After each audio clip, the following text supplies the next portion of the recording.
চহৰৰে ঠিকনা ভবাতো নাছিলো তুমি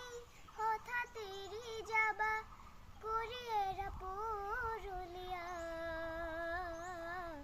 তুমি